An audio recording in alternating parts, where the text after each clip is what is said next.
Hello बच्चों। मेरा नाम है डॉक्टर मोहित पारिक और आज का अपना टॉपिक है डीएनए रेप्लिकेशन।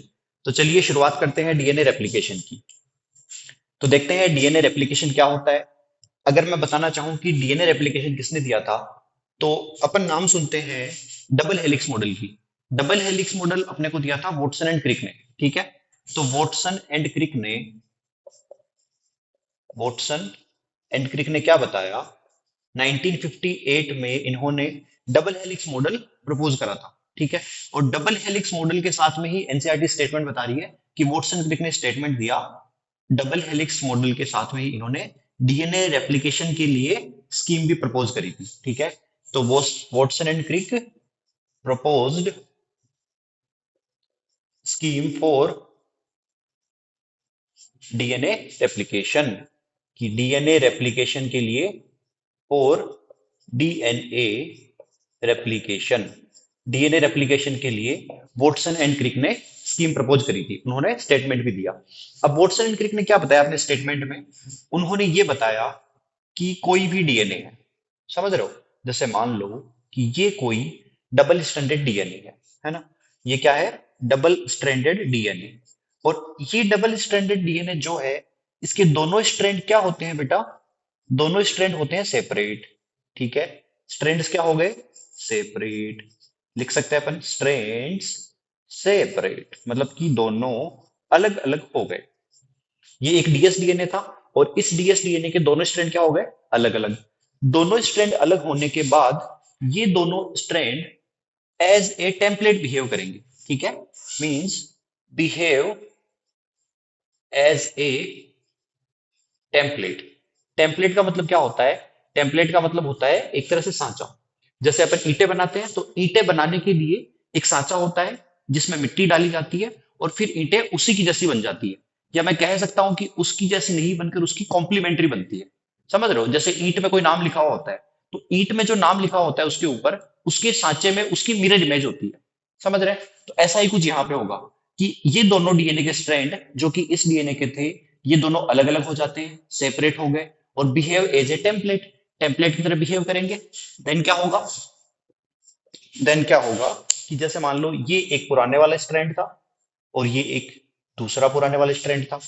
दोनों के सामने इनके कॉम्प्लीमेंट्री स्ट्रैंड्स आ जाएंगे। ये देखो, ये क्या आ गए? इनके कॉम्प्लीमेंट्री स्ट्रैंड्स। ठीक है सर, ये बात तो हम समझ गए कि वो वॉटसन क्रिक ने क्या बताया, डीएस डीएनए के स्ट्रैंड सेपरेट होंगे, टेम्पलेट की तरह बिहेव करेंगे और दोनों स्ट्रैंड के सामने उनके कॉम्प्लीमेंट्री स्ट्रैंड्स आ जाएंगे। तो देखो हुआ क्या, एक्चुअल में क्या हुआ कि एक डीएनए था, वन सिंगल डीएनए था, उस डीएनए से दो डीएनए बन गए। सही बात है। इसी को ही तो बेटा रेप्लिकेशन कहते हैं। समझ रहे हो कि डीएनए से डीएनए का बनना ही क्या कहलाता है? रेप्लिकेशन। और इसके बारे में किसने बताया? वॉटसन एंड क्रिक ने। कब बताया? 1958 में। चलो कोई दिक्कत नहीं है। अब वॉटसन एंड क्रिक ने एक तो ये बात बताई, उसके साथ इन्होंने क्या बताया कि भाई डीएनए का जो नेचर है ना, उसमें क्या कंडीशन मिल रही है, एक एक स्ट्रैंड इन दोनों डीएनए में पुराने वाले हैं। जैसे ये कौन सा स्ट्रैंड है? This is old strand, this is also old. ठीक है। तो इस डीएनए में क्या कंडीशन है? इस डीएनए में कंडीशन ये है, ये वाला स्ट्रैंड ओल्ड है, ये वाला भी कैसा है? ओल्ड है। लेकिन ये कैसा बन गया बेटा? ये बन गया नया स्ट्रैंड। ये भी कैसा बन गया? नया स्ट्रैंड। ठीक है। तो देखने को क्या मिल रहा है कि इन दोनों डीएनए में एक स्ट्रैंड पुराना है और एक स्ट्रैंड नया बन गया। इसे अपन क्या बोलते हैं? Semi conservative. This nature is known as semi conservative. Semi conservative का मतलब ये है कि आधी चीज है ना, वो कंजर्व हो गई। ठीक है। देखो, इस पुराने डीएनए से दो डीएनए बने और दोनों में आधे आधे स्ट्रैंड, मतलब एक एक स्ट्रैंड कहां से आया? उसी डीएनए से। दूसरा स्ट्रैंड क्या बन गया? इसका कॉम्प्लीमेंट्री बन गया। तो इसी को अपन बोलते हैं सेमी कंजर्वेटिव नेचर। ठीक है भाई। वॉटसन एंड क्रिक ने ये बात अपने को बता दी। ठीक। फिर वॉटसन एंड क्रिक ने ये बात बताने के बाद में अपने पास दो साइंटिस्ट आए। एक तो आया मेसलसन और एक आया स्टाल। मेसलसन और स्टाल ने क्या बताया कि इसको एक्सपेरिमेंटली प्रूव करा। एक्सपेरिमेंटली इसको प्रूव करा कि वास्तव में ऐसा होता है कि नहीं होता। भाई ये अपने को कब पता लगेगा? जब अपन कोई एक्सपेरिमेंट करेंगे। तो इसके बाद में साइंटिस्ट कौन आए? तो अपन कह सकते हैं कि डीएनए रेप्लिकेशन का एक्सपेरिमेंटल प्रूफ किसने दिया? Experimental proof given by experimental proof given by, एक आता है इसमें मैसलसन एंड स्टाल, इन्होंने बताया। ठीक है। और मैसलसन और स्टाल ने किसने बताया, किस पर बताया बेटा, इन्होंने बताया इकोलाई पर।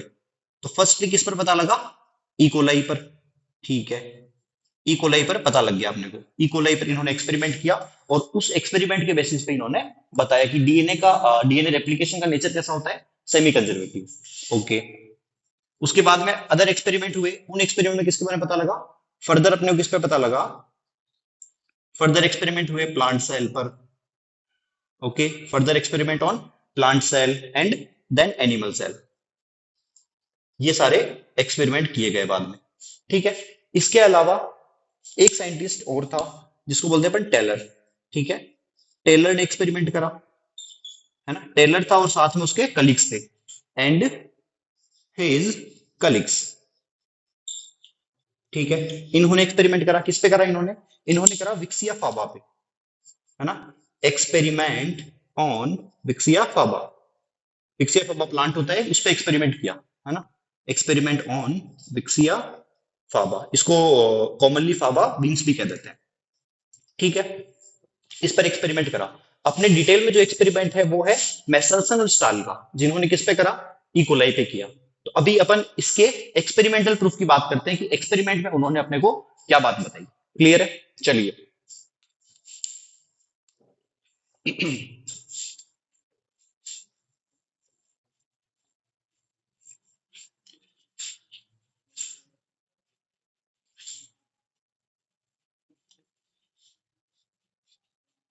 चलिए तो आगे बात करते हैं इकोलाई पर किए गए एक्सपेरिमेंट की।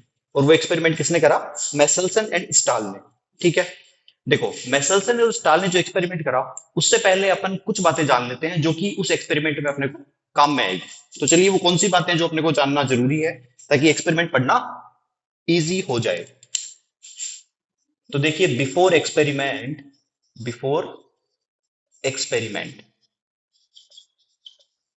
अपन दो चीज समझते हैं। देखो, इकोलाई की बात करते हैं सबसे पहले। इकोलाई क्या चीज है, इकोलाई सर बैक्टीरिया है, बिल्कुल सही बात है। इकोलाई इज एन बैक्टीरिया, और बैक्टीरिया भी है, इसका मतलब क्या हो गया, ये प्रोकैरियोटिक सेल। ठीक है भाई, दिस इज प्रोकैरियोटिक सेल, यहां तक तो कोई इशू नहीं, ये तो सर हमें पता है। ठीक है, अगर ये प्रोकैरियोटिक सेल है, इसका मतलब इसमें मिलेगी अपने को सेल वॉल, सॉरी, हाँ सेल वॉल मिलेगी और सेल मेम्ब्रेन मिलेगी। उसके अलावा न्यूक्लियस इसमें नहीं मिलेगा। ठीक, न्यूक्लियस नहीं मिलेगा, इसका मतलब इसका DNA in the form of nucleoid. ठीक है, इसका डीएनए किस फॉर्म में है, न्यूक्लियोइड की फॉर्म में है। ये मान लो अगर सेल मेम्ब्रेन है, इसके बाहर सेल वॉल होगी, वो सेल बायोलॉजी का पोर्शन, उससे अपने को मतलब नहीं है। तो मैं ये समझाना चाह रहा हूं कि ये जो न्यूक्लियोइड है इकोलाई का, यहाँ डीएनए है, डीएनए से ही न्यूक्लियोइड बना है। ठीक है, अच्छे से पैकेजिंग नहीं होती इसलिए क्या बन गया, न्यूक्लियोइड। ठीक है, वापस टॉपिक पे आते हैं। तो मैं यहाँ पे ये बताना चाह रहा था कि नॉर्मली जो इकोलाई है, नॉर्मली अगर इकोलाई है तो उसके डीएनए में अपने को क्या मिलता है, उसके डीएनए में अपने को मिलता है नाइट्रोजन। ठीक है, नाइट्रोजन मिलता है। ओके सर, ये तो हमें पता है। और बेटा जो नाइट्रोजन मिलता है ना, वो नाइट्रोजन मिलता है यहाँ पे N14। सर 14 का मतलब क्या है, देख तूने केमिस्ट्री में पढ़ा होगा, N14 का मतलब है नाइट्रोजन का एक आइसोटोप। ठीक है, जिसका मोलिकुलर वेट कितना है, 14। इतना अगर पता है तो काम चल जाएगा। क्लियर है, तो N14 क्या है, आइसोटोप है नाइट्रोजन का। नॉर्मली इकोलाई में ये मिलता है।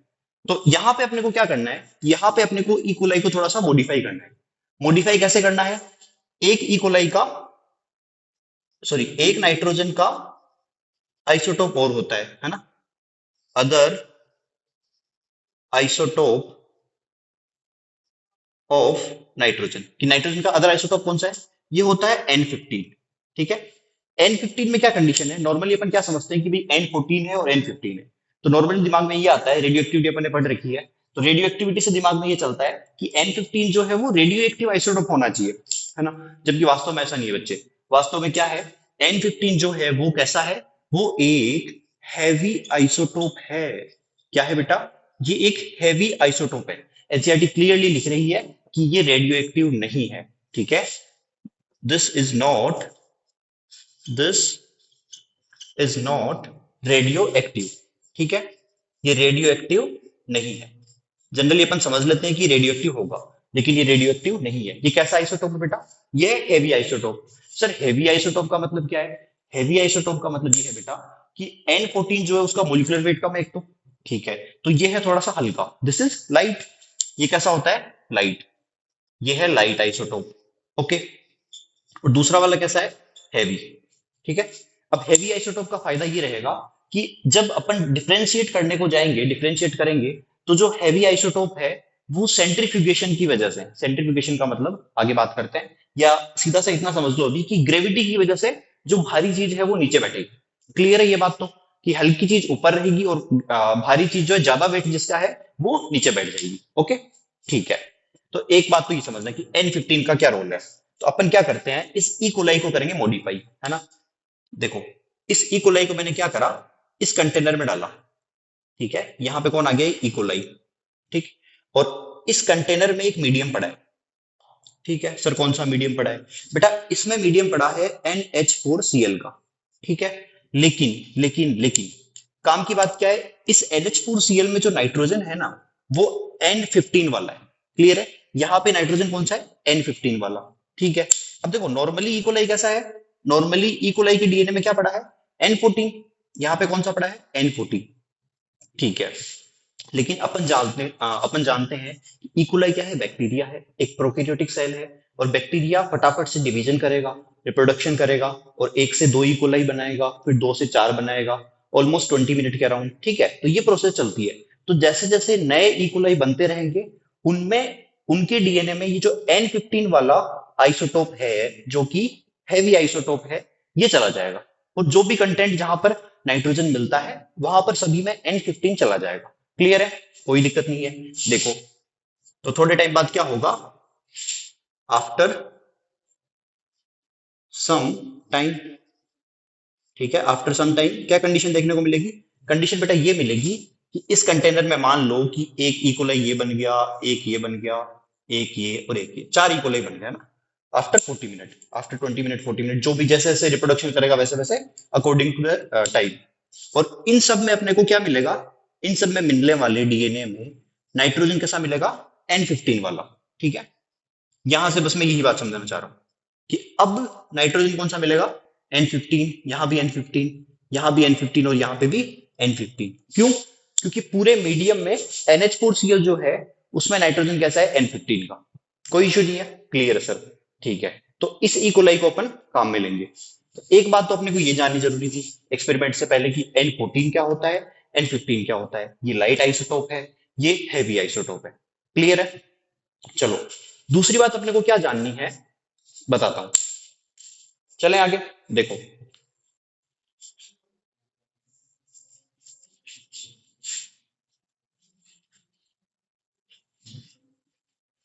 दूसरी बात अपने को ये जाननी है कि ये जो N15 और N14 है, ये मैंने बताया तुम्हें कि एक हैवी है एक लाइट है, इसका फर्क कहां पे आएगा? इसका फर्क ऐसे आएगा, देखो, अगर ये कोई टेस्ट ट्यूब है, अगर ये कोई क्या है? टेस्ट ट्यूब, और इस टेस्ट ट्यूब में मैं क्या करता हूं, इस टेस्ट ट्यूब में मैं डीएनए डालूंगा, है ना, ऐड डीएनए। ठीक है। डीएनए इस टेस्ट ट्यूब में मैं ऐड करता हूं। तो डीएनए में ऐड कर सकता हूं, मान लो ऐसा डीएनए, डीएनए में अपने को पता है ना, डबल स्ट्रैंड डीएनए में दो स्ट्रैंड मिलेंगे। ठीक है। ऐसा मान लो कोई डीएनए है, डीएस डीएनए, और उस डीएनए में मैं डाल सकता हूं, मान लो इसके दोनों स्ट्रैंड कैसे हैं? N14 एंड N14 वाले। तो एक टाइप का तो ये हो सकता है। ठीक है। दूसरा टाइप का क्या डाल सकता हूं मैं? मान लो एक स्ट्रैंड उसका N14 है और दूसरा कैसा है बेटा? दूसरा है N15। ओके। और मान लो कंडीशन अगर ये है कि दोनों ही स्ट्रैंड कैसे हैं? N15 एंड N15 वाले। ठीक है। तो तीन तरह की डीएनए मैंने इसमें ऐड कर दी है। और इस टेस्ट ट्यूब में साथ में कौन डाल रहा हूं मैं? Caesium chloride. ठीक है। इसमें डाल दिया मैंने caesium chloride. This is caesium chloride. Clear है? ओके सर, क्लियर है यहां तक तो। सीजियम क्लोराइड मैंने ऐड कर दिया। ठीक है। अब मुझे एक बात बताओ, N14 कैसा होता है? लाइट आइसोटोप, मतलब इसका वजन कम है। N14 और 15 में 14 लाइट है, 15 हैवी है, और इसमें दोनों ही हैवी है। तो जो डीएनए के स्ट्रैंड्स सबसे ज्यादा हैवी है वो कहां चले जाएंगे? यहां पे। बिल्कुल सही बात है। तो यहाँ पे कौन मिलेगा अपने को? N15 एंड N15 वाला। ठीक है, इससे थोड़ा ऊपर अपने को कौन मिलेगा? थोड़ा ऊपर मिलेगा सर N14 एंड N15 वाला। ठीक है, और सबसे ऊपर अपने को कौन मिलेगा? सबसे ऊपर अपने को मिलेगा N14 N14 वाला। सर ये बात तो क्लियर है, इसमें तो कोई डाउट नहीं है। तो बेटा अगर इसमें डाउट नहीं है ना, तो आगे एक्सपेरिमेंट में भी तेरे को कोई डाउट नहीं आने वाला। क्लियर है? तीनों यहाँ पे मिलेंगे। तो ये तीनों किसके बेसिस पे अलग हुए? On the basis of gradient of caesium chloride. कि सीजियम क्लोराइड की जो ग्रेडियंट थी, उसके बेसिस पे अपन इन तीनों को अलग से पहचान सकते हैं। तो इससे अपने को पता लगेगा आगे। एक्सपेरिमेंट क्या है वो भी बताता हूँ। ये बात क्लियर है? देखो अपन क्या करते हैं इसमें, दो चीजें हैं। एक तो इधर क्या लग रहा है अपने पास? Gravitational force. क्या लग रहा है? Gravitational force. सर पता है ग्रेविटेशनल फोर्स, तो ग्रेविटेशनल फोर्स का मतलब क्या है? जो चीज हैवी है उस पर ग्रेविटेशनल फोर्स ज्यादा लगेगा और ज्यादा नीचे तक आ जाएगी। क्लियर है? साथ में अपन क्या करते हैं, सेंट्रीफ्यूगेशन करवा देते हैं। Gravitational force and centrifugation. देखो सेंट्रीफ्यूगेशन का मतलब क्या होता है? सेंट्रीफ्यूगेशन का मतलब ये है कि टेस्ट ट्यूब लेते हैं, एक मशीन होती है सेंट्रीफ्यूगेशन मशीन, उसमें दो टेस्ट ट्यूब रखते हैं बैलेंसिंग के लिए और उसको घुमाते हैं 2000 आरपीएम 3000 आरपीएम पे। तो घुमाने से क्या होता है कि ग्रेविटेशनल फोर्स काम करता है अच्छे से, और जो चीज हैवी है वो नीचे चली जाती है और जो लाइट है वो ऊपर रह जाती है। ठीक है, इतना सा जान ले बस, तेरा काम हो जाएगा। क्लियर है? तो ये काम अपन करेंगे। तो एक्सपेरिमेंट से पहले अपन ने दो बातें सीखी। एक तो क्या सीखी कि इकोलाई जो है उसको अपन ने कैसा बना दिया? N15 डीएनए स्ट्रैंड वाला। ठीक है, पहली बात तो ये। और दूसरी बात ये कि भाई ग्रेडियंट के बेसिस पे इनको अपन अलग अलग कैसे पहचान सकते हैं। क्लियर है?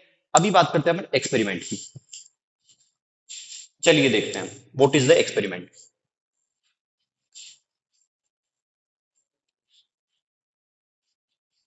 देखो अगर अपन एक्सपेरिमेंट की बात करते हैं तो अपन क्या जानेंगे। देखो ये अपने पास इकोलाई था। ठीक है, और इकोलाई का बनाता हूं मैं डीएनए स्ट्रैंड। ठीक, अभी देखो अब इकोलाई कैसा रहेगा अपने पास? Modified E coli. Okay, this is modified E coli. Okay, modified E coli है, इसका मतलब इसमें दोनों स्ट्रैंड कैसे मिलेंगे अपने को? N15 वाले। ठीक है, दोनों स्ट्रैंड कैसे मिलेंगे इसमें? ये कैसा मिलेगा? N15, और ये भी कैसा मिलेगा अपने को? N15। क्लियर है सर? अब ये खाली मैंने इकोलाई का डीएनए बनाया, ये पूरा इकोलाई है इसके अंदर। ठीक है, इकोलाई के अंदर ये डीएनए पड़ा है। ओके, अगर मैं इसको 20 मिनट के लिए छोड़ दूं, ठीक है, तो 20 मिनट में क्या होगा? जैसे मान लो कि अगर ये इकोलाई था यहाँ पे और इसके अंदर ये डीएनए पड़ा है ऐसे। ठीक है बेटा, और दोनों स्ट्रैंड कैसे है इसमें? N15 क्योंकि कैसा इकोलाई है? मॉडिफाइड, जो कि अपन ने मॉडिफाई कर लिया। नॉर्मली ये चीज नहीं मिलती है। अब क्या होगा? 20 मिनट बाद क्या कंडीशन मिलेगी? 20 मिनट बाद एक से दो इकोलाई बन जाएंगे। ठीक है सर, मिल जाएंगे। लेकिन देखो ट्विस्ट क्या है? ट्विस्ट ये है, अब यहां पर जो मीडियम मिलेगा ना, यहाँ पे जो मीडियम मिलेगा उस मीडियम में N14 आइसोटोप है। N14 isotope present. समझ रहा है कि भाई पहले अपन ने इकोलाई को मॉडिफाई कर दिया, N15 का बना लिया, और अब मीडियम में अपन ने क्या डाल दिया? N14। तो सर N14 अगर मैं मीडियम में डाल देता हूं, इसका मतलब तो अब बनने वाले स्ट्रैंड में N14 भी आएगा। बिल्कुल सही बात है, N14 भी आएगा। तो कैसे आएगा वो चलिए देखते हैं। तो देख होगा क्या, जैसे वॉटसन क्रिक ने क्या बताया था कि डीएनए के दोनों स्ट्रैंड बेटा सेपरेट होंगे। तो चल मैं सेपरेट कर देता हूं। मान लो दो इकोलाई बन रहे हैं। ठीक है, तो एक स्ट्रैंड ये रहा। ठीक है, और दूसरे स्ट्रैंड मेरे पास ये रहा। ठीक है, और मीडियम में कौन है मेरे पास? N14। तो बनने वाले नए स्ट्रैंड में कौन मिलेगा अपने को? N14 मिलेगा। क्लियर है?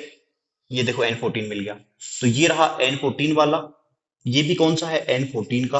और दूसरा स्ट्रैंड कैसा है? N15 वाला। ठीक है, N15 एंड N15। तो इसका मतलब क्या हुआ? जो दोनों इकोलाई बने हैं, दोनों जो डीएनए बने हैं दोनों इकोलाई में, उनमें कैसे नाइट्रोजन है? N14 and N15। तो मैं कह सकता हूं कि ये कंडीशन क्या बन गई अपने पास? Hybrid. This is hybrid condition, है ना? तो मैं कह सकता हूं कि हाइब्रिड कितने बने? 100%। ठीक है, 100% कौन बने अपने पास? हाइब्रिड बन गए, है ना? देखो दो डीएनए बने और दोनों ही कैसे हैं? हाइब्रिड। इसका मतलब जितने बने वो सारे क्या है? हाइब्रिड है। क्लियर है? यहाँ पे हाइब्रिड था नहीं, यहाँ पे तो N15 था। ये कैसा था? N15 and N15। क्लियर है? चलो अब देखो, अगर मैं इसको 20 मिनट और दे दूं, है ना? इकोलाई क्या करता है? 20 मिनट में डिवीजन कर लेता है, 20 मिनट में रिप्रोडक्शन कर लेता है, एक से दो इकोलाई बन जाते हैं। अब अगर 20 मिनट और दे दूं तो इनिशियल से अगर काउंट करूं कितना टाइम हो गया? 40 मिनट सर। Very good. तो ये देखो बेटा, ये क्या हो गया, यहाँ पे मैंने 40 मिनट लिख दिया। ओके, 40 मिनट लिख दिया। इसका मतलब अब क्या होगा, इन दोनों डीएनएज के दोनों स्ट्रैंड सेपरेट होंगे। तो देखो, इससे कौन से बनेंगे, एक बनेगा ये वाला, ठीक है सर, एक बनेगा अपने पास ये वाला, ठीक है, इससे बनेगा एक ये वाला, और एक बनेगा ये वाला, ठीक है। तो सर इस बार मीडियम में कौन है बेटा, इस बार भी मीडियम में अपन N14 ही डाल रहे हैं। इस बार मीडियम में कौन है, N14, कोई डाउट नहीं है। N15 इनिशियली था, फिर अपन N14 ऐड कर रहे हैं, ठीक है। अगर N14 ऐड करता हूं तो नया स्ट्रैंड किसका बनेगा, N14 का, ठीक है सर, N14 का, N14 का, और ये भी कैसा बन जाएगा, N14। तो देखो ये कैसा है, N14, दोनों कैसे हैं इसमें, N14 14, ओके, यहाँ N14, ये भी कैसे हैं, N14 N14। तो सर N15 के तो दो ही स्ट्रैंड बचे खाली, बिल्कुल सही बात है, N15 और N15। तो बताओ टोटल कितने डीएनए बने, 4 डीएनए। 4 डीएनए में से दो कैसे हैं, हाइब्रिड, ओके, ठीक है।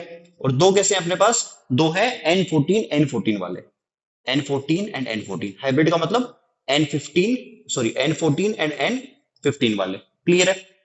ओके, तो सर इसका मतलब 4 डीएनए बने, उनमें से दो हाइब्रिड है, तो कितना हो गया, 50%, क्लियर है। ये भी कितना हो गया, 50%। तो 50% कैसे बन गए, लाइट, और 50% कैसे बन गए बेटा, हाइब्रिड, क्लियर है यहां तक। ओके, तो देखो ये सिचुएशन बनती है अपने पास इकोलाई में, ठीक है। अब देखो अपने को पता कैसे लगा ये बातें, पता ऐसे लगा कि इनिशियली अगर अपन टेस्ट ट्यूब लेते हैं, देखो एनसीईआरटी में इसको हॉरिजॉन्टली बना रखा है, मैं इसको वर्टिकली बना रहा हूं, ठीक है।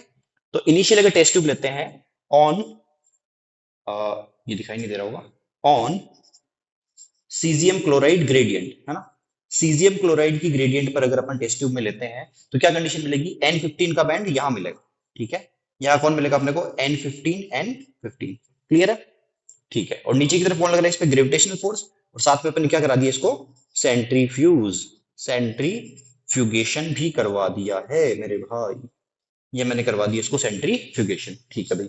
यहाँ पे कंडीशन क्या मिलेगी, यहाँ पे मेरे को हाइब्रिड मिल रहे हैं खाली, ठीक है। अगर मैं इससे कंपेयर करके बनाता हूं तो देखो, ये अगर टेस्ट ट्यूब है तो कहाँ मिलेगा अपने को, यहाँ पे, ठीक है। पहले ही बता दिया था मैंने कि N14 N15 जो कि कैसा है, हाइब्रिड है, ठीक है। तो ये कंडीशन मिलेगी मेरे को।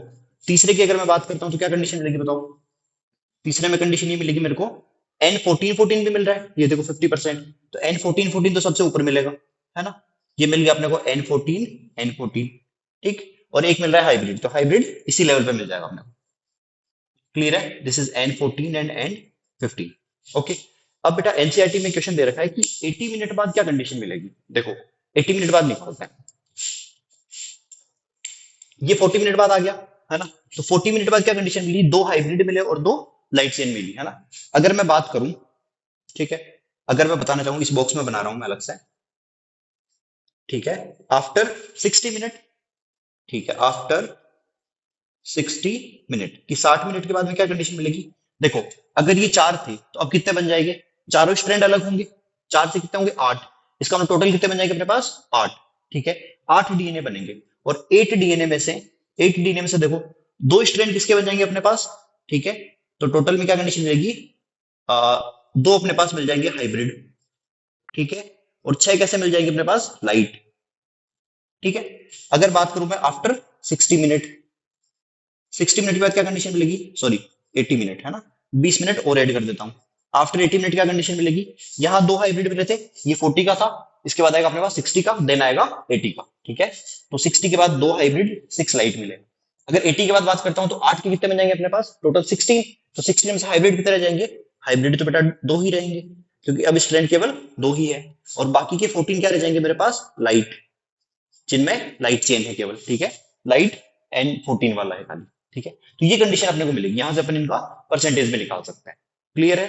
तो ये बात अपने को किसने बताई, मैसेल्सन और स्टाल ने बताई, ठीक है, जो कि डीएनए रेप्लिकेशन का एक्सपेरिमेंटल प्रूफ करके बताता है कि एक्चुअल में डीएनए रेप्लिकेशन कैसा है नेचर में, सेमी कंजर्वेटिव। सेमी कंजर्वेटिव का मतलब क्या है कि एक डीएनए पुराने वाला है N15 वाला, और दूसरे डीएनए दूसरा स्ट्रैंड जो है डीएनए का वो कैसा है, नया वाला N14। तो इसी नेचर को अपन क्या कहते हैं, सेमी कंजर्वेटिव नेचर। तो यहां से क्या प्रूव हो गया कि रेप्लिकेशन कैसी होती है, सेमी कंजर्वेटिव, मेरे ख्याल से क्लियर हो गया हो।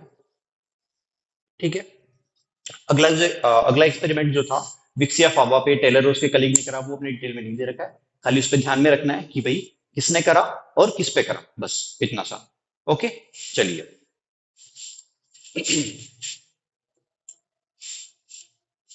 अभी बात करते हैं अपन प्रोसेस ऑफ डीएनए रेप्लिकेशन की। ये अपन ने क्या समझा कि सेमी कंजर्वेटिव नेचर कैसे क्या होता है। ठीक है। अभी बात करेंगे अपन प्रोसेस ऑफ डीएनए रेप्लिकेशन। चलिए शुरू करते हैं। प्रोसेस, प्रोसेस का मतलब क्या होता है कि भाई एक डीएनए से दो डीएनए कैसे बनेंगे। रेप्लिकेशन का मतलब यही तो है। देखो, सेंट्रल डोग्मा अपन समझते हैं। सेंट्रल डोग्मा का मतलब क्या होता है? सेंट्रल डोग्मा का मतलब ये होता है, लेट्स सपोज कि ये डीएनए था। डीएनए क्या करता है? खुद की रेप्लिकेशन करता है। ये डीएनए क्या करी बेटा? रेप्लिकेशन करी। ठीक है। और डीएनए से क्या बनता है फिर? एमआरएनए। ठीक है। इस प्रोसेस को अपन क्या कहते हैं? Transcription. This is transcription. Okay. और फिर एमआरएनए से कौन बनती है अपने पास? प्रोटीन। तो ये एमआरएनए से बन गई प्रोटीन। ठीक है। इसको अपन क्या कहते हैं? Translation. This is translation. Clear है? ठीक है। ये बात अपने को पता है। इसका मतलब कोई भी जीन खुद को एक्सप्रेस कैसे करेगा? डीएनए रेप्लिकेशन करेगा, मतलब एक से दो डीएनए बनेंगे। फिर डीएनए से बनेगा एमआरएनए, देन एमआरएनए से बनेगी अपने पास प्रोटीन। क्लियर है? ये काम होंगे किसी भी सेल में। ठीक। तो अगर मैं बताऊं कि प्रोकैरियोटिक सेल में क्या कंडीशन है, देखो, एक है अपने पास प्रोकैरियोटिक सेल और एक क्या है अपने पास? Eukaryotic cell. प्रोकैरियोटिक सेल है, एक सेकंड में कैमरा चेक कर लेता हूं, सही चल रहा है। ओके, फुल क्लियर है ना? तो एक है अपने पास प्रोकैरियोटिक सेल और एक है अपने पास यूकैरियोटिक सेल। ठीक है। तो प्रोकैरियोटिक सेल में क्या कंडीशन होती है?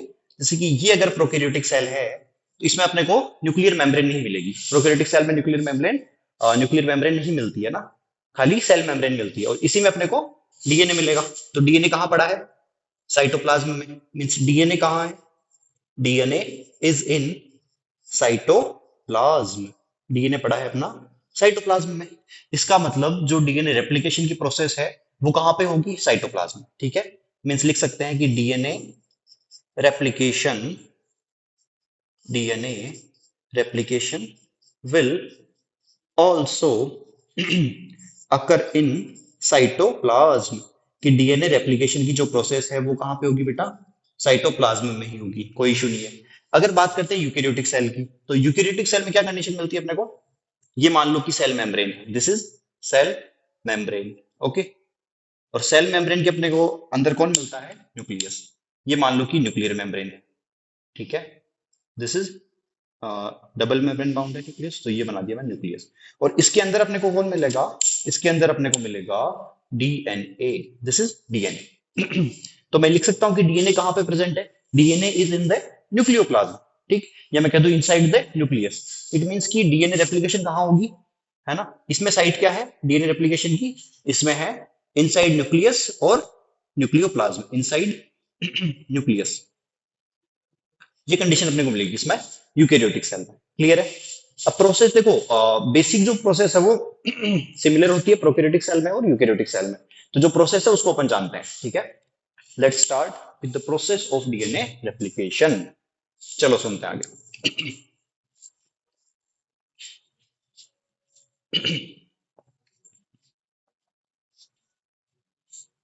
देखो, क्या कंडीशन मिलेगी अपने को आगे, उसकी बात करते हैं। जैसे अगर मैं बताऊं, ये मान लो कि पूरा डीएनए, जैसे ह्यूमन में 2.2 मीटर लॉन्ग है ह्यूमन की सेल में, तो ये अगर पूरा डीएनए है तो क्या इस डीएनए में डीएनए रेप्लिकेशन एक साथ में हो जाएगा? जी नहीं, ऐसा नहीं होता है। इतनी एनर्जी सेल के पास नहीं होती कि एक साथ में इस पूरे डीएनए का रेप्लिकेशन करवा दे, इस एक डीएनए से दो डीएनए बन जाए। ऐसा कभी भी नहीं होता है बेटा। ठीक है। तो सर कैसे होगा फिर? देख, होता क्या है कि इस डीएनए में छोटे छोटे पार्ट्स बना रखे हैं मैंने से। हाँ, अलग नहीं होता है, जुड़े हुए हैं सारे, लेकिन छोटे छोटे पार्ट्स में इसको मैं डिवाइड कर दिया। ठीक है। इस एक पार्ट को अपन क्या कहते हैं? इसको अपन कहते हैं रेप्लिकॉन। क्या बोल देंगे इसको? रेप्लिकॉन। ये एक रेप्लिकॉन है, ये दूसरा रेप्लिकॉन है, ये तीसरा है और ये चौथा है। ठीक है सर। अगर मैं रेप्लिकॉन को बनाना चाहूं तो कैसे बनाऊंगा? ठीक है। ये मैंने एक रेप्लिकॉन बना लिया। चलो इसको जूम कर लेते हैं थोड़ा सा, है ना। ये क्या बन गया अपने पास, रेप्लिकॉन बन गया। इससे आगे भी कुछ है और इससे इधर भी कुछ है, ठीक है। इस रेप्लिकॉन में डीएनए रेप्लिकेशन स्टार्ट होता है। तो क्या सर इस डीएनए रेप्लिकॉन, जो डीएनए का रेप्लिकॉन है, इस पूरे में साथ में हो जाएगा? नहीं बेटा, इसमें भी साथ में नहीं होता है। इसमें भी क्या कंडीशन है, इसमें कुछ पर्टिकुलर साइट होती है ना। जैसे अगर प्रोकैरियोट में बात करें तो खूब सारी होती है, बाकी यूकेरियोटिक में एक होती है। तो ये रही, इसके सेंटर में एक साइट होती है जिसको अपन क्या कहते हैं, इसको अपन कहते हैं ori. This site is known as ori. Ori का मतलब क्या है, from here, from here DNA replication will start from here. DNA replication will start, कि ये वो साइट है जहां से डीएनए रेप्लिकेशन इनिशिएट होगा, डीएनए रेप्लिकेशन की स्टार्टिंग होगी। इसको मैंने कह दिया ओरी साइट। यहाँ पे एक सीक्वेंस मिलता है एडेनिन और थाइमिन का, ज्यादा मत ध्यान में रखो। तो यहीं से डीएनए रेप्लिकेशन की शुरुआत होती है, इतना ध्यान में रख लो खाली, कि भाई ये जो ओरी साइट है ना, इसी साइट से क्या होता है, डीएनए रेप्लिकेशन का इनिशिएशन होता है। ठीक है सर, यहाँ से इनिशिएशन करवा देंगे। ठीक, फिर इनिशिएशन होके इधर भी डीएनए रेप्लिकेशन होगा, इधर भी होगा। इसका मतलब डीएनए रेप्लिकेशन कैसा हो रहा है, डीएनए रेप्लिकेशन अपने पास हो रहा है बाई डायरेक्शनल। डीएनए रेप्लिकेशन कैसा हो रहा है, दोनों दिशाओं में हो रहा है ना, दोनों डायरेक्शन में हो रहा है। तो कैसा हो रहा है, बाई डायरेक्शनल। क्लियर है, बाई डायरेक्शनल डीएनए रेप्लिकेशन हो जाएगा, मतलब यहां से इनिशिएट होके इधर भी होगा, इधर भी होगा। ठीक है, तो अगर मानो कि यहीं से अपन इनिशिएट कर देते हैं डीएनए रेप्लिकेशन को, तो क्या कंडीशन मिलेगी। सबसे पहले अपने को क्या काम करना पड़ेगा, देखो डीएनए कैसे है, कोइल्ड फॉर्म में है ना, डीएनए एक के ऊपर एक लिपटा हुआ है ऐसे। तो सबसे पहले उस डीएनए को खोलना पड़ेगा। देखो रेप्लिकेशन होता क्या है, थोड़ा मैं बताना चाहूँ। रेप्लिकेशन का सीधा सा मतलब यही है, वॉटसन क्रिक ने क्या बताया, कि ये दो डीएनए थे, मतलब डीएनए के दो स्ट्रैंड थे। इसमें डीएनए ओपन होगा, टेम्पलेट की तरह बिहेव करेगा, और उसके पास में उसका कॉम्प्लीमेंट्री आ जाएगा। ठीक है, डीएनए ओपन होगा, टेम्पलेट की तरह बिहेव करेगा, और उसका कॉम्प्लीमेंट्री आ जाएगा। तो अल्टीमेटली देखो अपने को करना क्या है, अल्टीमेटली अपने को कुछ नहीं करना। अल्टीमेटली क्या करना है कि डीएनए के स्ट्रैंड को खोल के कॉम्प्लीमेंट्री बेस पेयर आ जाए उसके, और नया स्ट्रैंड बन जाए, तो अपनी रेप्लिकेशन खत्म हो जाएगी। सीधी सी प्रोसेस है। देखो, तो इस प्रोसेस को कैसे करवाते हैं अपन। अगर मैं बात करूं यहाँ पे कि ओरिजिन से स्टार्टिंग होगी, जैसे मान लो इस साइट को यहां से पहले अनवाइंड करना पड़ेगा। तो सबसे पहले अपने को क्या करना है, इसको अनवाइंडिंग या अनजिपिंग, है ना। क्या करना है अपने को, अनजिपिंग। ठीक है, अब अनजिपिंग कौन करता है, अनजिपिंग करने के लिए एक एंजाइम होता है बेटा, एक एंजाइम होता है। और उस एंजाइम को अपन क्या कहते हैं, उस एंजाइम को अपन कहते हैं हेलिकेज। क्या कहते हैं उसको, helicase. This enzyme is known as helicase. Means enzyme helicase क्या काम कर रहा है, एंजाइम हेलिकेज कुछ नहीं कर रहा है, इसकी अनजिपिंग कर रहा है। ठीक है, अनजिपिंग का मतलब क्या हुआ, इसको यहां से ओपन कर दे रहा है, ये देखो। ठीक है, इस तरह से इसको इसने ओपन कर दिया। क्लियर है, अनजिपिंग कर दी, है ना, इस साइड से। ठीक है, तो इससे इधर भी रेप्लिकेशन होगा, इधर भी होगा। ठीक है, एनसीईआरटी में जो डायग्राम दे रखा है, देखो ये वाला डायग्राम याद है कर, ये वाला डायग्राम एनसीईआरटी में जो ये डायग्राम दे रखा है, वो एक्चुअल में किसका बता रखा है, इस इतनी साइड का, ये जो आधा पोर्शन है, ये वाला मान लो चाहे ये वाला मान लो, इसका बता रखा है। तो ये है वो डायग्राम। ठीक है, इसको अपन क्या कहते हैं, this is known as replication fork. This is known as replication fork. Okay, तो ये क्या हो गया अपने पास, रेप्लिकेशन फोर्क। क्लियर है, ये जो डायग्राम है ये किसका है, रेप्लिकेशन फोर्क का है। और इसी रेप्लिकेशन फोर्क में एनसीईआरटी अपने को डीएनए की रेप्लिकेशन समझा रही है। तो चलिए अपन भी इसी फोर्क में समझ लेते हैं। करें कंटिन्यू, ओके। चलो यहां से अपन कंटिन्यू करते हैं, इसको मैं रब कर देता हूं। चले, देखो अनजिपिंग अपन ने करवा दी है ना, दिस इज रेप्लिकेशन फोर्क। हाँ,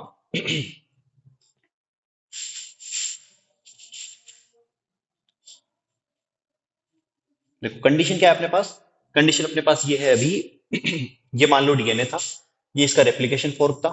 ठीक है, यहाँ पे ओरी था, है ना। और पहले एंजाइम किसने काम ने किया, कौन से एंजाइम ने काम करा, हेलिकेज ने। और हेलिकेज ने इसको क्या कर दिया, अनवाइंड कर दिया, मतलब कि अनवाइंडिंग या अनजिपिंग करवा दी। ओके, ठीक है भाई, ये लो इसकी अनजिपिंग हो गई। ठीक है, इसको मैंने थोड़ा बड़ा बना दिया है समझने के लिए।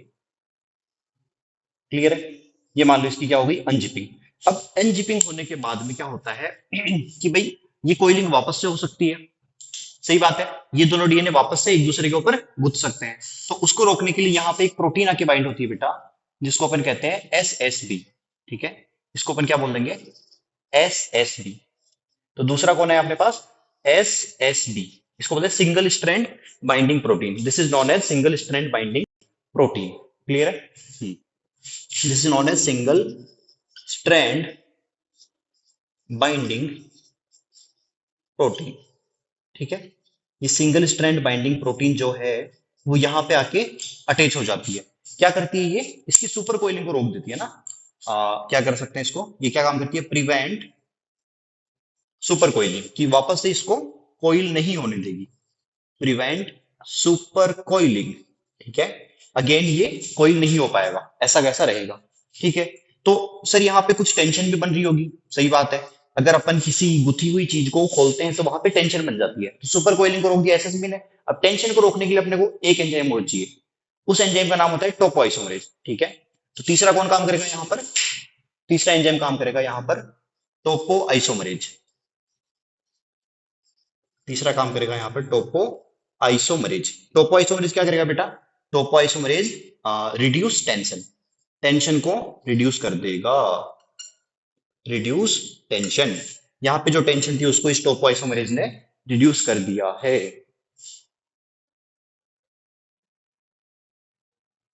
हाँ, तो बेटा टोपो आइसोमरेज ने क्या करा, इसकी टेंशन को रिड्यूस कर दिया है।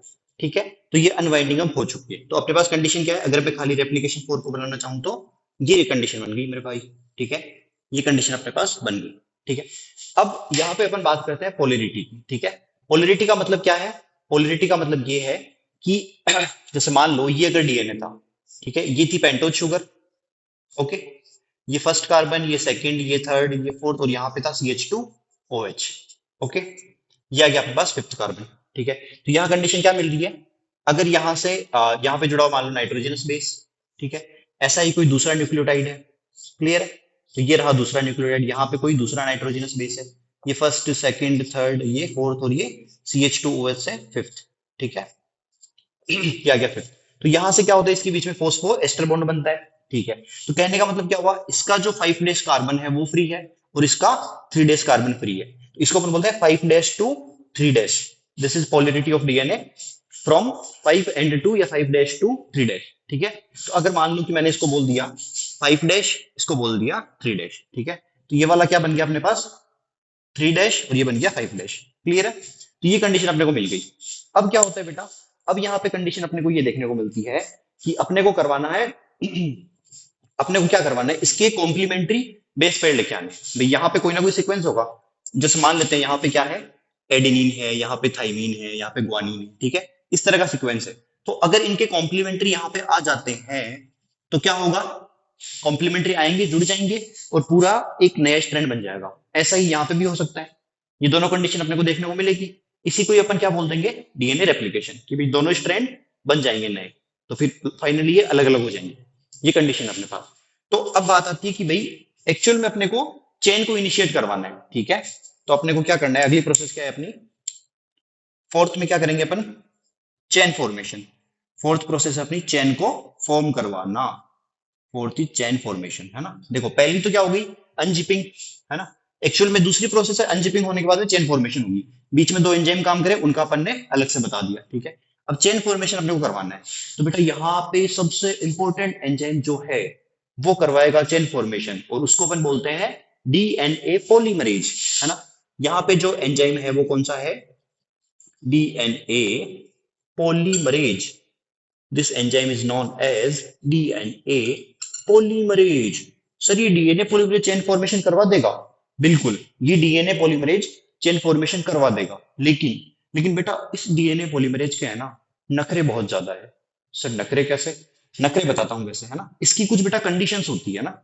अगर इसकी कंडीशंस की बात करें, इस डीएनए पॉलीमरेज की कंडीशंस क्या क्या है, देखो इसकी कंडीशंस की अगर बात करें तो कंडीशंस इसकी ये है। पहली कंडीशन तो क्या है इसकी, पहली कंडीशन ये है कि ये हमेशा 5' to 3' डायरेक्शन में ही फॉर्मेशन करता है चेन का। समझ लो कि कैसे फ्लो करता है ये, 5' to 3' डायरेक्शन। ठीक है, 5' to 3' डायरेक्शन चेन फॉर्म्स। ठीक है, पहली कंडीशन तो हो गई ये वाली। दूसरी कंडीशन क्या होती है इसकी? दूसरी कंडीशन यहाँ पे लिख देता हूं मैं, दिखाई नहीं दे रहा होगा। दूसरी कंडीशन क्या होती है? दूसरी कंडीशन ये होती है कि ये बदतमीज काम तो कर देता है, ठीक है, ये बदतमीज क्या करता है, चेन का फॉर्मेशन तो कर देता है, लेकिन इस बेचारे को, मतलब बदतमीज भी कह सकते हैं, बेचारा भी कह सकते हैं ना, दोनों बातें, ठीक है। तो इस बेचारे को क्या चाहिए, इस चेन का फॉर्मेशन करने के लिए ये ऐसे कहता है कि सर मुझे आप है ना यहाँ पे थोड़ा सा काम करके दो। सही बात है। जैसे मान लो कोई आदमी है, वो यूं कहता है कि मैं काम तो कर दूंगा, ठीक है, लेकिन आप मुझे शुरुआत में करके तो बताओ, थोड़ा सा काम आप मुझे करके तो बताओ, ताकि मैं उसको आगे कंटिन्यू कर सकूं। सही बात है। तो ये कहता है कि मुझे इस काम को कंटिन्यू कर दूंगा, लेकिन पहले थोड़ा सा करके बताओ। तो इसको रिक्वायरमेंट पड़ती है आरएनए प्राइमर। लिख सकते हैं आरएनए प्राइमर रिक्वायर्ड। देखो, आरएनए प्राइमर कुछ नहीं है। आरएनए प्राइमर आरएनए का ही टुकड़ा है, एक स्पेशल सीक्वेंस है जो यहाँ पे आके इनिशियली अटैच हो जाएगा, है ना। यहाँ पे मान लो कौन आके अटैच होता है, आरएनए प्राइमर, ठीक है। ये आरएनए प्राइमर आके अटैच हो जाएगा और फिर डीएनए पॉलीमरेज चेन को इलोंगेट कर देगा, मतलब वहां पे नई स्ट्रैंड का फॉर्मेशन कर देगा। क्लियर है। ये काम अपने को करना है अभी। चले आगे। चलो यहां से कंटिन्यू करते हैं कि डीएनए पॉलीमरेज और ये कैसे काम करेगा। ठीक है, सुनो, इसको मिटा देता हूं ना।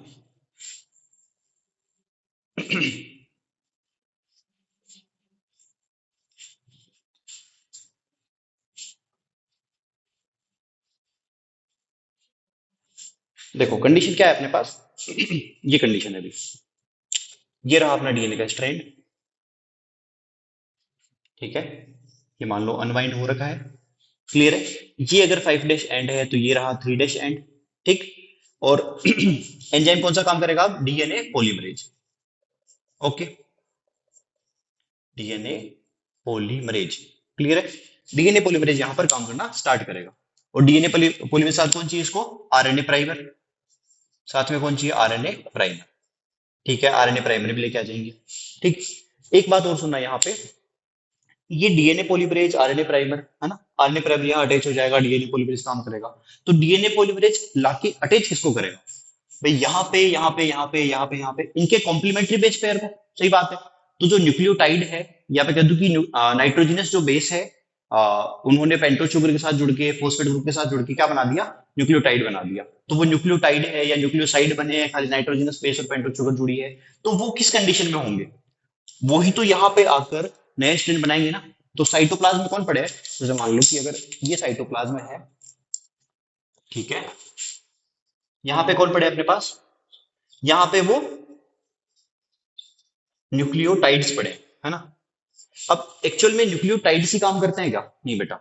एक्चुअल में क्या होता है, ये जो कॉम्प्लीमेंट्री आके यहाँ पे जुड़ेंगे, ये किस फॉर्म में होते हैं, ये होते हैं deoxy ribose nucleoside, nucleoside triphosphate. समझ रहे हो। देखो क्या मतलब इस बात का, कि जो नाइट्रोजनस बेस यहाँ पे आके अटैच होंगे, वो किस फॉर्म में अटैच होंगे, वो अटैच होंगे डीऑक्सी राइबोज न्यूक्लियोसाइड ट्राइफॉस्फेट की फॉर्म में, है ना। अगर मान लो वो एडिनिन है तो किस फॉर्म में अटैच होगा, डी एटीपी की फॉर्म में, है ना। अगर ग्वानिन है तो डी जीटीपी की फॉर्म में, अगर साइटोसिन है तो डी सीटीपी की फॉर्म में, और थाइमिन है तो डी टीटीपी की फॉर्म में, है ना। कैसे होंगे, deoxy adenosine triphosphate, guanosine, cytidine और थाइमिडीन, ऐसे ट्राइफॉस्फेट आके अटैच होंगे। समझ गए। ठीक है। तो पहली कंडीशन हो गई है अपने पास कि ये सबस्ट्रेट हो गए, है ना, ये इस फॉर्म में आके अटैच होंगे। क्लियर है। अब बात क्या आती है, ये जो डी एनटीपीज है ना, क्या बोल सकते हैं इसको शॉर्ट में, डी एनटीपीज, ठीक है। डी एनटीपीज है, ये आके यहाँ पे अटैच होंगे। ठीक है। ओके। तो ये दो काम करते हैं बेटा, एनसीईआरटी क्लियर लिखिए, इनका क्या है, ड्यूअल पर्पज है। क्या है इनका, ड्यूअल पर्पज। देखो, ड्यूअल पर्पज का मतलब क्या है, पहला काम तो ये यहाँ पे जाके अटैच होंगे, ठीक है। इसका मतलब तो क्या हुआ सर, ये सबस्ट्रेट का काम करेंगे, है ना। क्या करेंगे ये, behave behave as a substrate, है ना, कि सबस्ट्रेट की तरह बिहेव करेंगे ये, है ना। पहला फंक्शन तो इनका ये हो गया, पहला पर्पस तो इनका ये हो गया कि सबस्ट्रेट की तरह बिहेव करना है इनको। दूसरा फंक्शन देखो क्या होगा, यहाँ पे है adenosine triphosphate, guanosine triphosphate, cytidine triphosphate, thymidine triphosphate. Sir triphosphate phosphate का मतलब क्या है बेटा, देख ट्राइफॉस्फेट का मतलब ये है, जैसे कि अगर ये पेंटोज शुगर है, ठीक है। यहाँ पे मान लो नाइट्रोजनस बेस है, वो नाइट्रोजन बेस कौन कौन हो सकता है? एडिनिन हो सकता है, ग्वानिन हो सकता है, साइटोसिन और थाइमिन, थाइमिन चारों हो सकते हैं। और यहाँ पे कौन है? CH2OH था। ठीक है। और यहाँ पे आके फॉस्फेट ग्रुप जुड़ता है। ठीक है। तो अगर मैं इसको बनाना चाहूं तो यहाँ पे कौन जुड़ गया मेरे पास? Phosphate group. ठीक है। इससे मान लो कि एक फॉस्फेट ग्रुप जुड़ा, PO4 3 ठीक है। फिर दूसरा जुड़ा और फिर तीसरा जुड़ा। एक्चुअल में काम तो एक ही आना है, लेकिन जुड़ कितने गए? 3। तभी तो क्या बनाइए? ट्राइफॉस्फेट। ठीक है। तो ये जो दो फॉस्फेट बॉन्ड है ना, ये यहां से हो जाते हैं ब्रेक, है ना। तो ये क्या हो जाएंगे? ब्रेक हो जाएंगे, है ना। ब्रेक होकर क्या करेंगे? ये एनर्जी प्रोवाइड करेंगे, है ना। Energy provide. क्लियर है। तो ड्यूअल पर्पज में दूसरा पर्पज क्या हो गया इसका? Provide energy. Provide energy. और बेटा ये वही एनर्जी है जो मैंने स्टार्टिंग में बताई थी, है ना। पूरा डीएनए साथ में रेप्लिकेट नहीं करता। क्यों नहीं करता? क्योंकि उतनी एनर्जी सेल के पास नहीं है। तो ये देखो, ये वाली जो एनर्जी आ गई ना, ये क्या करेगी? यहां से अटैच करती जाएगी और आगे अनवाइंडिंग करवाती जाएगी। तो ऐसे करते करते पूरे डीएनए का रेप्लिकेशन हो जाएगा। क्लियर है। देखो, तो ड्यूअल पर्पज हो गए। आगे बात करते हैं।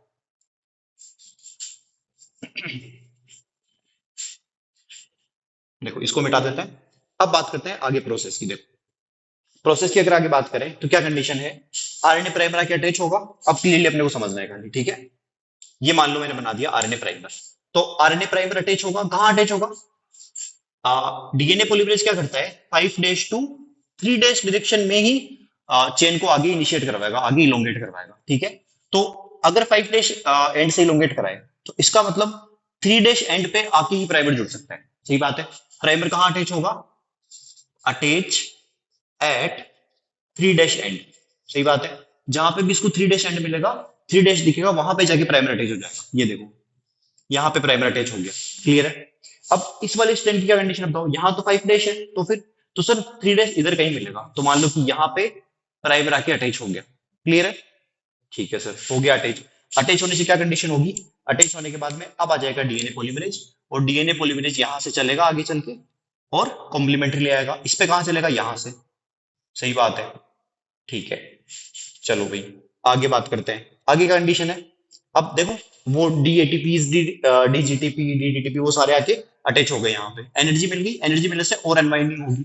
फर्दर अनवाइंडिंग मान लो कि यहां तक हो गई है। ठीक है। ये कंडीशन है अपने पास। तो यहाँ क्या हुआ? देखो, यहाँ पे प्राइमर था। ठीक है। यहाँ पे प्राइमर अटैच हुआ था, ये वाला। ठीक है। और इस स्ट्रैंड पे इसका कॉम्प्लीमेंट्री आगे जुड़ गया। ये था अपने पास 5' एंड, ये था 3' है ना। और ये कौन सा बन गया? 5'। ये कौन सा बन गया? 3'। ठीक है। और यहां से 5 to 3, ये 5' एंड बन गया और 3' की तरफ बन गई। ठीक है। पूरा स्ट्रैंड इसका कॉम्प्लीमेंट्री बन गया। अब कंडीशन क्या बनेगी? यहाँ पे डीएनए पॉलीमरेज ने काम किया था, यहां तक डीएनए का फॉर्मेशन कर दिया था। ठीक है। अब भाई आगे भी चलने का इसको पता तो है, यहां तक जब ये पहुंच गया तो आगे भी डीएनए पॉलीमरेज काम कर देगा। ठीक है।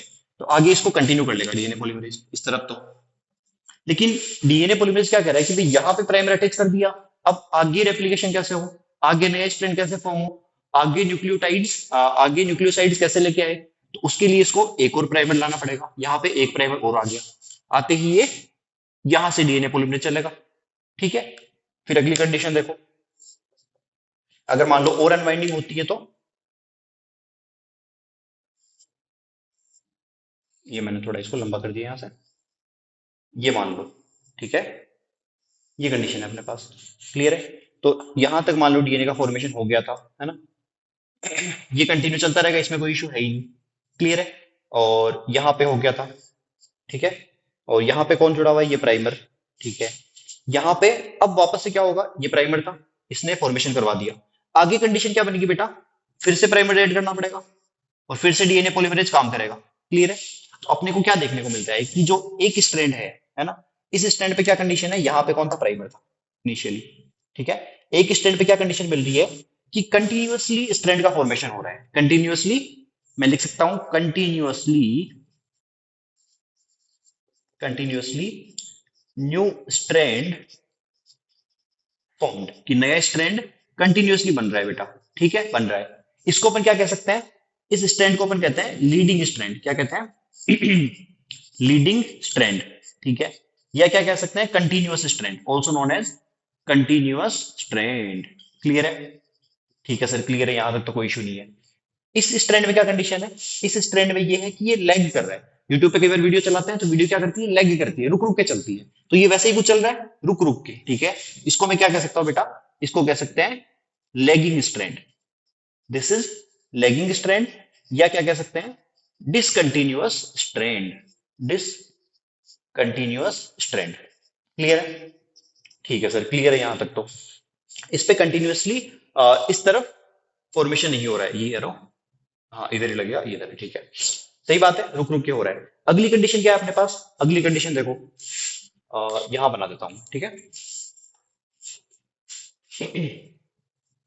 अगली कंडीशन अपने पास ये है कि जो ये आरएनए प्राइमर के टुकड़े हैं ना, इनको हटाना है, ठीक है। तो डीएनए पॉलीमरेज क्या करेगा, इन टुकड़ों को हटा देगा यहां से। तो देखो टुकड़े हटेंगे तो क्या कंडीशन बनेगी, ये मान लो डीएनए था पूरा, ठीक है, ये आरएनए प्राइमर के टुकड़े हट गए, इधर तो कंटिन्यूअसली न्यू स्ट्रैंड फॉर्मेशन हो रहा है, और यहाँ पे भी डीएनए पॉलीमरेज ने फिर स्ट्रैंड बना दिया। और यहाँ पे क्या कंडीशन है, प्राइमर के टुकड़े हट गए, तो देखो ये डीएनए का टुकड़ा, ये डीएनए, ये डीएनए, इस तरह से कंडीशन है पूरी, ठीक है। ये पूरा बना हुआ है, तो छोटे छोटे सेगमेंट्स बन गए ना, और इन सेगमेंट्स को अपन क्या कहते हैं, these segments known as Okazaki segments, Okazaki segments, ठीक है। These are known as Okazaki segments. Clear है? अब ओकाजाकी सेगमेंट्स है, यहां पे फिर से अब डीएनए पॉलीमरेज काम करेगा। क्लियर है? और ये जो आरएनए प्राइमर की जगह थी इसको फिल कर देगा, कर दी फिल, ठीक है सर, कर दी फिल। इसके बाद में कौन काम करेगा इन पर, लाइगेज काम करेगा। अगला एंजाइम कौन है, लाइगेज। और लाइगेज क्या करेगा, लाइगेज, ये जो स्पेस बच गया था ना बेटा, देखो ये वाला जो स्पेस, जैसे एक तो यहां पे रह जाएगा और एक यहाँ पे, ठीक है। जैसे अगर मैं बनाऊं ये ये, ठीक है, और ये ऐसे करके, ठीक है। इस स्पेस को फिल करने का काम, सॉरी इनको ज्वाइन करने का काम करेगा ना, क्या करता है, बिहेव लाइक ग्लू। कैसे बिहेव करता है ये, बिहेव लाइक ग्लू या फिर गम, ठीक है, गोंद की तरह बिहेव करेगा और इन डीएनए को चिपका देगा। क्लियर है? तो फाइनली ऐसे करते करते एक स्ट्रैंड से फिर दो स्ट्रैंड बन जाएंगे, ठीक है। क्लियर है? एक ये बन गया और दूसरा ये बन गया, ठीक है। ये अपने रेप्लिकॉन में बताई है, ऐसे बहुत सारे रेप्लिकॉन में रेप्लिकेशन साथ में चलती है, और फाइनली एक स्ट्रैंड से दो स्ट्रैंड बन जाते हैं। Thank you.